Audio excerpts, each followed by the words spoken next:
আজকে ভাজবো নিম পাতা আর বেগুন। আর নিম পাতাটা আমি ভালো করে আগের দিন রাতে ডাঁটা সমেত ভালো করে ধুয়ে ঝাঁকিয়ে ডাঁটা সমেত ঝুড়িতে রেখে দিয়েছিলাম। আর সকালবেলা পাতাগুলো খুলে নিয়েছি, আর একদম কোনো জলই লাগা ছিল না এই পাতাগুলোর মধ্যে। আর এবার হচ্ছে শুকনো চাটুর মধ্যে পাতাগুলো সব দিয়ে দিলাম।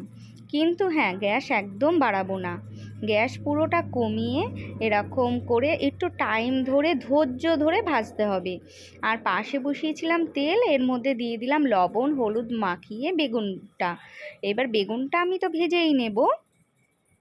আর হ্যাঁ, তোমাদের ভালো কথা, জানো তো নিম বেগুন একটা কমন জিনিস। গরমে আমরা সবাই সবার বাড়িতে ছোট্টবেলা থেকে নিম বেগুন খেয়েছি, কিন্তু নিম বেগুন কিন্তু অনেক রকমভাবে ভাজা যায়। আর আমার মনে হয় আমি যেমনভাবে ভাজছি এরকমভাবেও অনেকে খায়, কিন্তু তাহলেও অনেকে কিন্তু জানে না।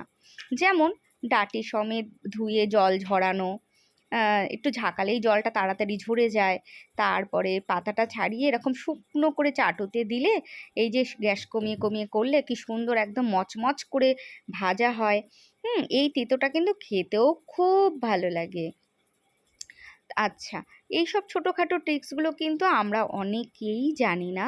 তো যাই হোক, আমি আর কোথায় জানি, আমিও তো এরকম টুকটাক শিখি। আর যারা তোমরা জানো না তোমাদেরও একটু বলি, যদি তোমাদের একটু উপকার হয়। তো এই তো আমার বেগুন ভাজা হয়ে গেছে, আর এইদিকে হচ্ছে আমি নিম পাতাটাও একটু নেড়ে ঠেড়ে দিচ্ছিলাম। ওই যে বলেছি, গ্যাস কমানো থাকতে হবে, বাড়ালে হবে না কিন্তু। বাড়ালে এক সাইড পুড়ে যাবে, এক সাইড হবে না, ভেতরে ভেতরে কাঁচা কাঁচা থেকে যাবে। ওই জন্য গ্যাস কমিয়ে অনেকবার হাত দিয়ে নেড়ে নেড়ে এটা করতে হবে। আমার কিন্তু অনেকটা টাইম লেগেছিল, কিন্তু বিশ্বাস করো এত সুন্দর হয়েছিল যে কি বলবো। এই গুঁড়োটা আমি করে রাখবো, আর এটা আমি কম করে তো 6 দিন খাবো। আর এইদিকে হচ্ছে আলু ভাজা বসিয়ে দিয়েছিলাম, তার মধ্যে পুঁই মিটুলিটাও ভেজে নেব। কারণ আজকে ভাবছি একটু পুঁই মিটুলি ভাজা খাবো, হট করে বাজারে পেয়েছি আর অমনি নিয়ে চলে এসেছি। পুঁই মিটুলি ভাজা খেতে কে কে ভালোবাসো? আমার কিন্তু ভীষণ প্রিয়। তো এরকম আলু দিয়ে পুঁই মিটুলি ভাজা খেতে যে কী অপূর্ব লাগে।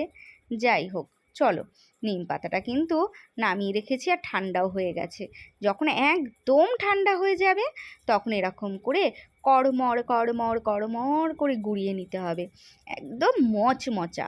হ্যাঁ, এত সুন্দর মচমচ করছিল না, আওয়াজটা কি তোমাদের বলি। তো এই দেখো সুন্দর একদম গুঁড়ি হয়ে গেছে। এবার এই গুঁড়িটা আমি কিছুটা মেশাবো এই বেগুনের সাথে, যেটা কিনা ভাত দিয়ে মেখে আমরা সবাই খাবো। তবে জানো তো, এই মাখাটা আমি একসাথে আমাদের বাড়ির যত মেম্বার আছে সবার ভাত একসাথে আমি মাখি, আর মেখে সবাই এক গরস করে আমি দিয়ে দিই পাতে। আচ্ছা, আর এই হয়ে গেছে আমার ডান, কি দারুণ নিম বেগুন ভাজা আর হচ্ছে পুঁই মিটুলি ভাজা।